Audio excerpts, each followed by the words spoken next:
اور میں بہت پہلے سے کہتا آ رہا ہوں، تحقیق یہ بتاتی ہے کہ مرد کی آنکھیں جب اس میں خواہش پیدا ہوتی ہے نا، ایک زہریلا مادہ نکلتا ہے، زہریلا مادہ نکلتا ہے۔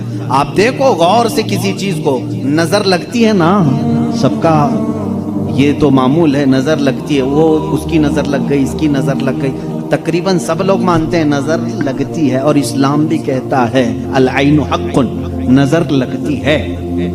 بلکہ میرے آقا صلی اللہ علیہ وسلم نے یہاں تک فرمایا، میری امت میں سب سے زیادہ موت اگر کسی کارن سے ہوگی تو نظر بد سے ہوگی۔ حضور نے فرمایا ہے طبعی نیچرل ڈیتھ کے بعد، نیچرل طبعی موت کے بعد اگر کسی وجہ سے، کسی بیماری سے سب سے زیادہ موت ہوتی ہے تو نظر بد سے ہوتی ہے۔ پتہ نہیں ہوتا سب کو، اس کی علامتیں تک حضور صلی اللہ علیہ وسلم کی احادیث میں گنائی گئی ہیں۔ نظر بد ہو جائے تو کیسے پتہ چلے گا؟ جسم کے اندر کیسی تبدیلیاں ہوتی ہیں کہ پتہ چل گیا کہ نظر لگی ہے، وہ پھر کبھی میں عرض کروں گا۔ لیکن نظر لگتی ہے یہ سب کو معلوم ہے، اور جدید تحقیقات کے اعتبار سے بھی اگر میں آپ کو بات کروں، پھول کو اگر زیادہ دیر تک تم دیکھتے رہو گے تو مرجھا جائے گا، کیونکہ ہماری آنکھوں کا زہر اس پر پڑتا ہے اور اس کی طبیعت مرجھا جاتی ہے۔ وہ جتنا اپنے ٹہنی میں لگ کر کے جتنی دیر تک تازہ رہ سکتا ہے، تمہارے ہاتھ میں آنے کے بعد اتنی دیر تازہ نہیں رہے گا، کیونکہ کچھ بیکٹیریا ہمارے اندر ہیں اور آنکھوں سے نکلنے والی چیزیں بھی ہیں۔ اسی طرح سے عورتوں کا جسم اتنا نرم ہے اور نازک ہے کہ باہر کے زہریلے مادے ان کے جسم پر پہلے اثر کرتے ہیں، مردوں کے جسموں پر کم، لیکن عورتوں کے جسموں پر زیادہ اثر کرتے ہیں۔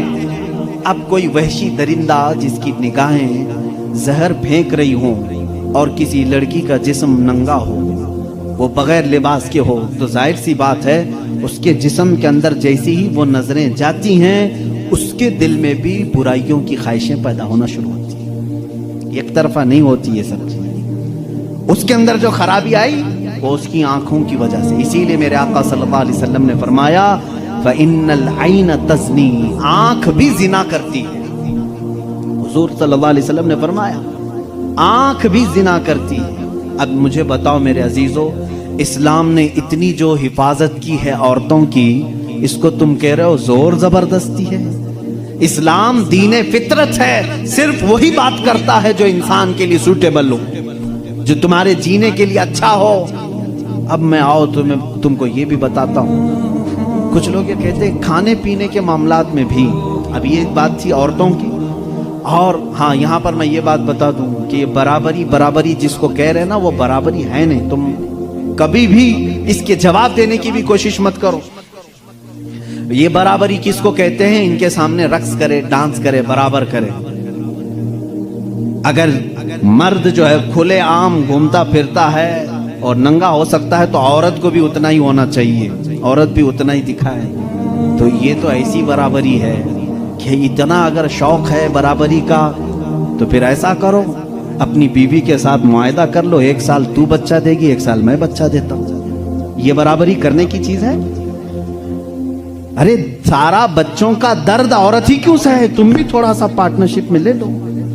ایسا نہیں کر سکتے، تمہیں معلوم ہے عورت کی فطرت ہے، کچھ چیزیں ایسی ہیں اس کی ساخت میں، اس کے لیے وہ ضروری ہیں، اور اسلام یہ سمجھتا ہے کہ عورت کے لیے اس کے گھر میں رہنا زیادہ سوٹیبل ہے بنسبت باہر گھومنے پھرنے کے۔ کھلے عام رہنے سے زیادہ اگر محفوظ کوئی عورت ہو سکتی ہے تو وہ پردے میں رہ سکتی ہے، اس لیے اسلام نے اس کو پردے کا حکم دیا۔ اس پر زور زبردستی نہیں، پابندی نہیں، اس کی فطرت ہے، وہ اسے جتنا محفوظ رکھ سکتے ہو۔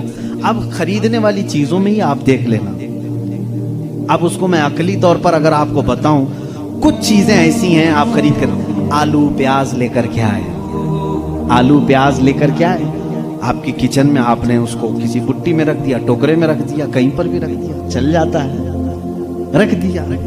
لیکن ساتھ میں آپ نے کچھ گوشت خریدا، کچھ ٹماٹے، کچھ دہی، باہر نہیں، فریزر میں رکھنا پڑتا ہے۔ بھائی ان کو دونوں کو برابری دو، دہی کو بھی ٹوکرے میں کیوں نہیں رکھتے؟ گوشت کو بھی باہر یہ اس ٹوکرے میں کیوں نہیں رکھتے؟ آپ خود کہیں گے کچھ چیزیں ایسی ہوتی ہیں جن کی سیفٹی فریزر کے اندر ہے، کچھ چیزیں ایسی ہیں کہ وہ باہر رہ کر کے بھی سلامت ہیں۔ جب تمہیں دنیا کے ہر نظام میں یہ بات سمجھ میں آتی ہے تو اللہ نے مرد اور عورت کو پیدا ہی ایسا کیا ہے کہ مرد اگر باہر رہے تو سیف ہے، اس کے جسم کی ساخت ایسی ہے، لیکن عورت گھر کے اندر زیادہ سیف ہے، اس لیے اسلام نے اسے پردے کا حکم دیا ہے۔ بات سمجھ میں آ گئی؟ اسلام نے زور زبردستی اس کو پابند نہیں بنایا، زور زبردستی پابند نہیں بنایا۔ بہرحال یہ ایک بہت بڑا عنوان ہے۔ عورتوں کے حقوق کی بات اگر کوئی ایسا بندہ کرتا تو سمجھ میں آتا جو عورتوں کو مرتبے میں بڑھا کر کے یوں کہے کہ عورت کے قدموں کے نیچے جنت ہے۔ اگر کوئی ایسا شخص کہتا تو بات سمجھ میں آتی جو یہ کہے کہ بیوی کو ایک لقمہ کھلاؤ تو صدقے کا ثواب ہے۔ اگر کوئی ایسا شخص کہتا جو یہ کہے کہ ایک بیٹی کو پال کر نکاح کر دو تو جنت واجب ہے، ان کے پاس یہ کوئی بھی چیز نہیں، بلکہ یہ جس عورت کی بات کر رہے ہیں ان کے لیے وہ اپنے نفس کی خواہشات پوری کرنے کی ایک مشین ہے بس۔ اور اگر میری بات صحیح نہیں ہے تو چلو مغربی دنیا میں میں تمہیں دکھا دوں کہ وہاں شادی کسے کہتے ہیں، طلاق کسے کہتے ہیں، بچوں کا نظام کیا ہے۔ کثرت سے پورے یورپ میں آپ کو میں بتاؤں وہاں شادی کا نظام تک ختم کر کے رکھا گیا ہے۔ جو لڑکی پسند آئی اس کے ساتھ رہتے رہو، بچے بھی ہو جائیں گے، 2 بچوں کے بعد وہ لوگ فیصلہ کرتے ہیں اب شادی کر لیں۔ اب شادی کرنے کا برابر ٹائم آ گیا، ہم لوگوں کی انڈرسٹینڈنگ ہو چکی ہے، یہ ہے فیکٹ بتا رہا ہوں میں آپ کو۔ کئی ایسی شادیاں ہیں وہاں پر جو بچے ہونے کے بعد کرتے ہیں کورٹ میں جا کر کے۔ تو تم نے عورت کو برابری نہیں بلکہ اپنی خواہشات کی ایک مشین سمجھا ہے۔ اسلام جو برابری دیتا ہے وہ کیسی برابری ہے؟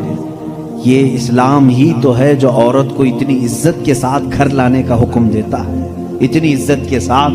اگر اس کو کچھ خرافاتی لوگوں نے برا کر دیا تو الگ بات ہے، بلکہ ہمارے ہاں جو نکاح کا سسٹم ہے وہ اتنا پاکیزہ ہے کہ مرد کو کہا گیا ہے کہ عورت کے آنے سے پہلے اپنے گھر کا انتظام ہو جائے، وہ کہاں لا کر کے رکھ رہا ہے، بلکہ عورت کو اسی طرح سے بھگا کر لانے کا نظام اسلام میں نہیں ہے، بلکہ عورت کے لیے ایک باضابطہ پوری محفل کا انعقاد ہوتا ہے، اس کی رضا پوچھی جاتی ہے، پہلے اس سے پوچھا جاتا ہے تو راضی ہے یا نہیں۔ بہت سارے ایسے دین ہیں، بہت سارے ایسے ریلیجین ہیں، میں نام پھر نہیں ذکر کر رہا ہوں، جہاں پر عورتوں کو اظہار رائے کا حق ہی نہیں، ان کے بڑے جو فیصلہ کر لیے وہ ہو گئی بات۔ چائنا میں بہت سارے ایسے قبیلے آج بھی ہیں جہاں ان کے ماں باپ اپنی بچیوں کو لے جا کر کسی کے بھی کوٹھے پر چھوڑ جاتی ہیں جہاں انہیں پسند آ جائے۔ اسلام عورت کی عزت اتنی دیتا ہے جب تک وہ اپنی رضا کا اظہار نہیں کرتی قاضی کی مجال نہیں کہ وہ نکاح پڑھا سکے۔ ہم خود کھڑے رہتے ہیں جب تک اجازت نہیں آتی، پہلے ہم عورت کی اجازت لے کر کے آتے ہیں، اور پھر عورت کو اس کا حق مہر دینے کا حکم بھی مرد کو دیا گیا ہے کہ وہ تمہیں اپنی زندگی چھوڑ کر آ رہی ہے، اپنا گھر چھوڑ کر کے آ رہی ہے، اس کا حق مہر ادا کرو۔ اور لانے کے بعد جانتے ہیں میرے آقا صلی اللہ تعالیٰ علیہ وسلم کی تعلیمات کیا ہے؟ اللہ اکبر۔ حضور اکرم صلی اللہ علیہ وسلم نے تاکید کے ساتھ فرمایا ہے کہ عورتوں کے ساتھ سختی نہ کرو۔ اپنے آخری خطبے میں حضور نے عرفات کے میدان میں یہ بات تک فرمائی، عورتوں کے معاملات میں اللہ سے ڈرو، حد سے زیادہ نہ بڑھو، عورتوں کے ساتھ اتنی سختی نہ کرو۔ مارنے کو منع کیا، کبھی ان کے چہرے پر نہ مارنا، کبھی ان کے خاندان کو تانا نہ مارنا، کبھی ان کو اتنی بری گالی نہ دینا کہ دل ٹوٹ جائے۔ یہ تمام احکام اسلام نے اسی عورت کی عزت ہی کے لیے تو دیے ہیں۔